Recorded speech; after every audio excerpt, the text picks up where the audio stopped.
come from a very small village. I was born in a village. I went barefoot to a school. Okay. I studied in a Kannada medium school, and I went to school till my 5th standard because my father, taught me at home. Then, of course, I left my village when I was in the 7th standard, and went and joined the Sainik School and the National Defence Academy and the Indian Military Academy, and I was an army officer for about 8 years. So it taught me a lot of secular values. Okay. In the army, and then I wanted to come and do something on my own, so I thought I must leave the government shelters and come back. So I came back to my village and to do something else as an entrepreneur. And when I came back, they had built a dam in my village. All our family lands were lost. About 60 villages were submerged. So wherever I went, the talk was what would they do? They had all become overnight emotional refugees, physical refugees. They had allotted land to my family in a very God-forsaken place, 100 miles away. I bought a tent. I took a Doberman dog. I had a Harijan boy in my house who was in kind of a bonded labor. And I went and lived in that unreclaimed land for 10 years. I lived in a tent for about 2 years. Then I got into farming, and like all farmers, I got into debt. Got out of debt. I did a lot of work in farming, serious farming. And then I got a Rolex Award for Enterprise for my work in farming, which many people do not know. Oh. It was for the recognition of ecological farming and farming which works with nature. At that time, I became the largest cocoon producer of Karnataka. Oh. And so I understood the problems in farming, the problems in villages. Okay. And then BJP came to me. Okay. And they offered me a ticket. Yes.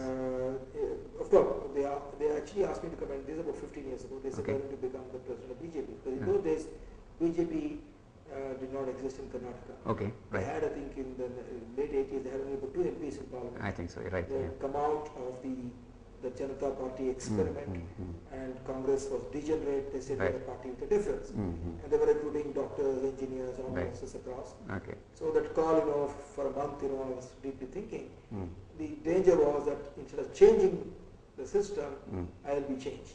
Okay. I'll become like the rest of them. Okay. But BJP at that point held a ray of hope. Okay. There were people who had a clean image. Okay. And so I became the president of BJP, and for 4 years. President of the district unit? Hassan Town. Okay, Hassan Town. And then it was virtually the district where the was there. Right. Then I became the president of the constituency where I was contesting from. I see. Then I contested as a BJP candidate and I lost. Oh.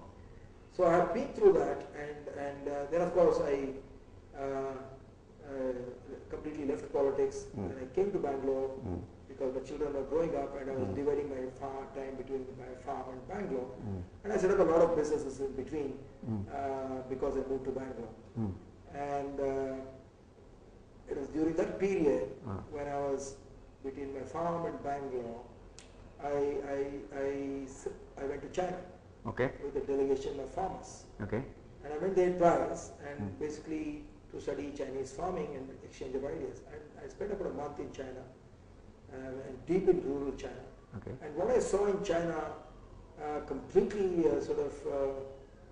shook me up, because even in '95, the kind of developmental activities, the mindless, what should I say, mindless. I'm using the word deliberately mindless because of the huge destruction of the ecology and the countryside, but which I could see even in '95. I wrote somewhere in some paper, but it was a method of creating infrastructure on a pace you can't even imagine. Even in Taluk headquarters, they're linking it up with highways, they're building multi-story buildings, they're building the hotel infrastructure, the social infrastructure. And I came back thinking, oh my God, I said, if China has embraced capitalism without abandoning communism, if the Russian state has collapsed, I mean, why are we like this? With my background of army, farming, and politics of 4 years, I said, I can harness all that energy, because the very day I lost, I was, with unbounded energy. Okay. And I said, cynicism is close suicide. We had to build, we had to create. That is the only way we can get out of this morass. Okay. And as entrepreneurs, we can't be outside society. Right. No, you're the part of the problem. You are the part of the solution. Right. Because the politician is not he. It is Right. you in your mirror. Right. He has come out of us. Okay. And it is out of this mud. It is out Okay. of our blood that he is there. So he is as much a part of the problem and solution as I am part of the problem and solution. Mm. So there's no point sitting and complaining. You fight for it. At the same time, work with the government. Okay.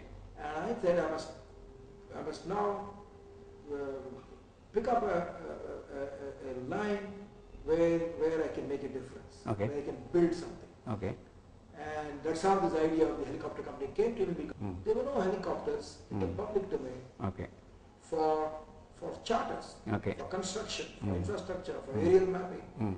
for geophysical survey for mining, for Okay. oil companies, Okay. for aerial photography. And I knew that all these sectors will be opened up. Oh. Those were the very, very early days of Infosys. Okay. And I knew that India can't remain in isolation. I had this inextinguishable optimism in the country. Fantastic. I had this unbounded energy, Right. which I knew in my heart, in my bones. And I think it's true today, it was true yesterday, it will be true tomorrow. It is your energy, it's your Right. passion, it's your commitment, Right. it is your belief that you can work with the government. Set up the first privately owned, completely Right. for all public purposes, Right. the first helicopter company, and we became the largest helicopter company in India, Right. with about 15 helicopters and small planes Okay. through the length and breadth of this country. Okay. And while I was running a helicopter company, Mm. I decided that the country, I decided based on the kind of image I saw. One day I was flying in a helicopter, I saw a different India. Wherever I was flying these mirrors, and I was curious, and I said, let's fly down, and I found these were dish antennas in village mud huts. Oh, okay. And I said, oh my God, I said, it's not a country of billion hungry people to be fed and subsidized. Mm. It's a country of hungry consumers. Again, it was a simple dream. I said every Indian must fly, every common man must fly. And it was a new India Right. that made it possible. And I could build it Right. without money, Yeah. but with volunteers who joined my company on this dream. Mm. And I raised money. I raised more than 1,000 crores by giving away shares. Right. And I thought, you can't be in isolation. All right. You are a citizen as well as a businessman. You are a media man as well as a businessman. You are an Right. artist as a citizen. Right. You are an artist as a citizen. Right. So I said I can't exist in isolation. Right. I have to take part. And Okay. these events in the last couple of months, 5-6 months, the terrorism in Bombay, Mm. the communal conflagration in Yes. Karnataka Mm. and Orissa of Mm. attack on churches, the moral brigade, this triggered it. Okay. I was always concerned that whatever we did as entrepreneurs, we must bring that same entrepreneurial energy. Right. We must bring that same energy for building and The nation. creating into political arena. Okay. And that's the reason I chose Fantastic, sir. independent Fantastic. independent platform.